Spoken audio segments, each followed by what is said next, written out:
Namaste. This is part 2 on love.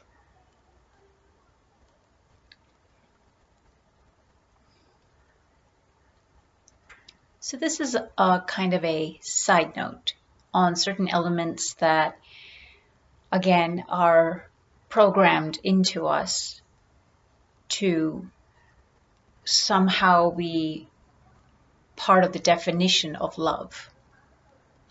I guess now I'm just focusing on just on what's called romantic love.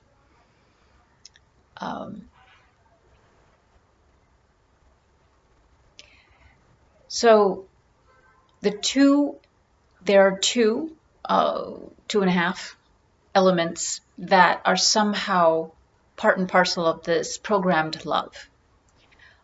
One of those is desire, the physical kind. The other one is need, psychological kind. And the half is want for another, the longing, the pull. These are all considered what love feels like. And they're programmings. So, being a human being on this planet, desire has become part and parcel of our programming when it comes to love. And there are parts of this world that you better not deny them. That part. In fact, that part sometimes becomes more important than the love, even the programmed idea of love. And that's another story, and that's okay.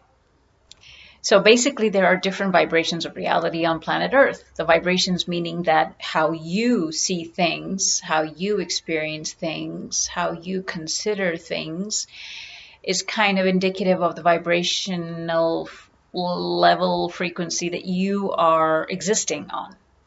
For the most part, desire, a physical desire, the programming of that intertwined with love, how the physical becomes, especially in the Western part of the world, an immediate part of a relationship, an instant part of a relationship. And let's talk just relationships. I'm not talking about the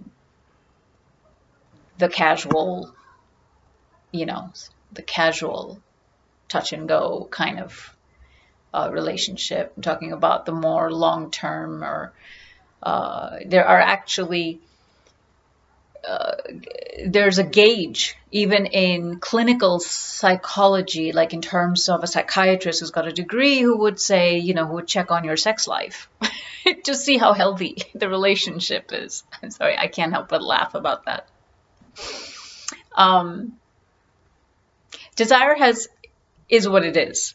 So it shouldn't be, in my experience and lifting of veils revelations, it shouldn't be confused with the love that I spoke about in the last video, part 1 love. That love is who we are, and it's incredible. And it can't quite fit into a little structured box idea of love, which comes with these elements like I need you psychologically, I'm nothing without you, or I'm half empty without you. I need you. I need you. I need you to feel good and complete, right? So the need aspect is very deeply programmed.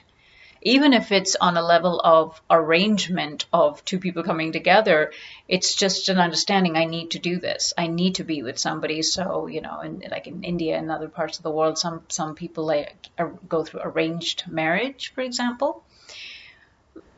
Those who go, who are, and it's all part of the play. It's all part of the Leela.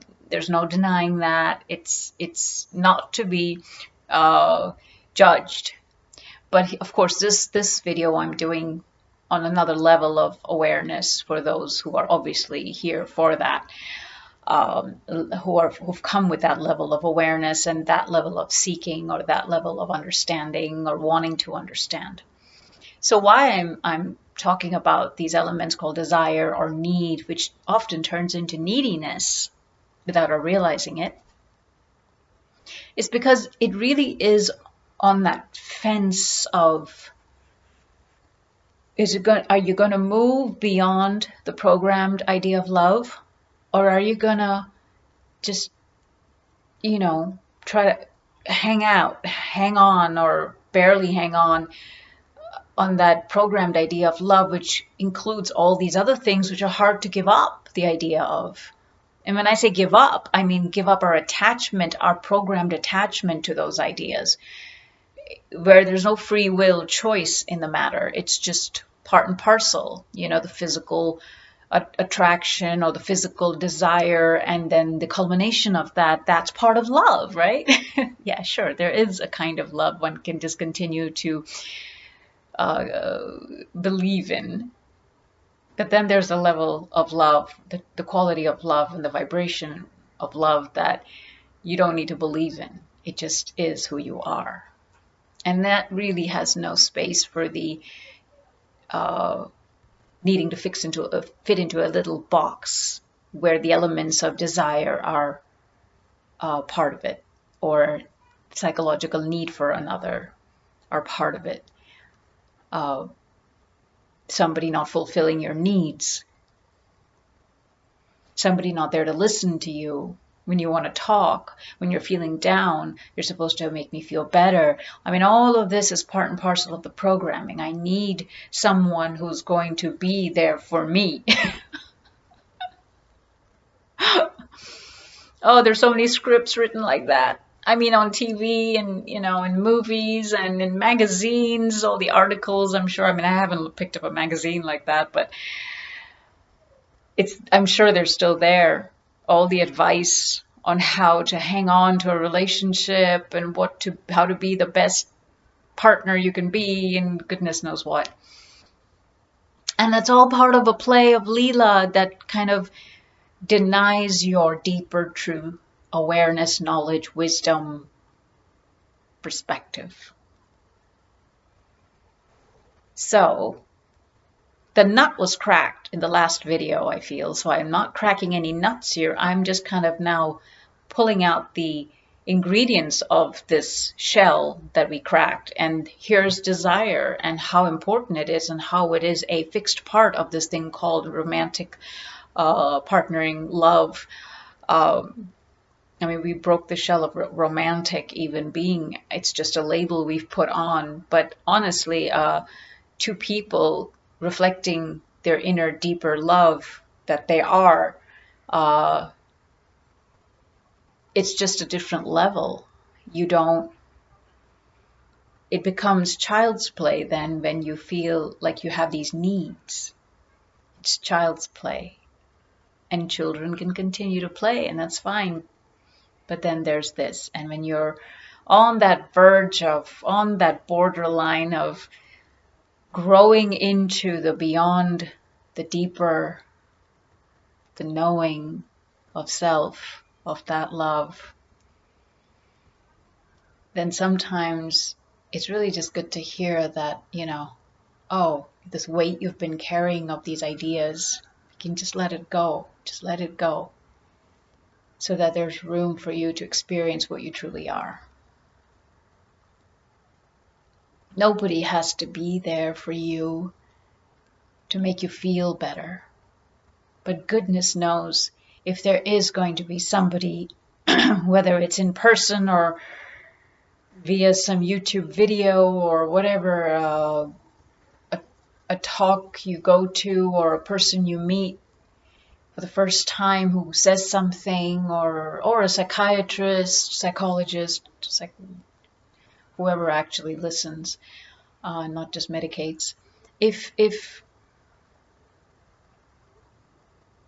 there is somebody who's going to help you feel better, and it's on a level where you get to know yourself better, truer, then that person's going to show up. And That person does not have to be a person who you are partnered with. That's not the role they're supposed to be fulfilling for your need whenever that need arises. It may happen that they do at times, but it's not their job. And you can't be sad that they're not being able to fulfill that particular need. That's your journey to know thyself, to know yourself. However, that universe, if you can just maintain your connection with the universe will take care of what you need. And so what's the point of the partner? Well, you ask yourself that. Because if there is a point, it'll be a much more beautiful or freer, deeper, not trying to fill a void in you or give you a sense of security psychologically. It won't be any of that.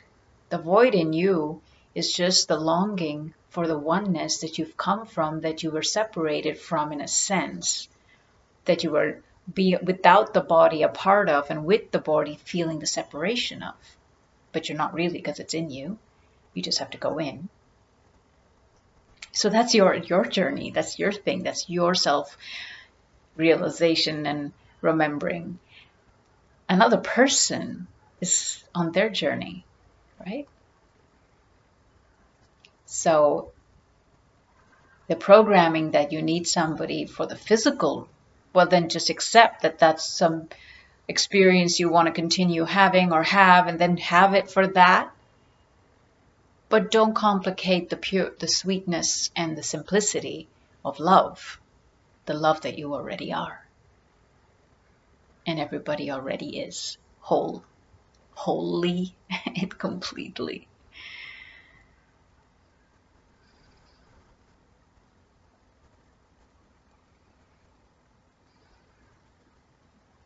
This love that I am. I feel it in the presence of us.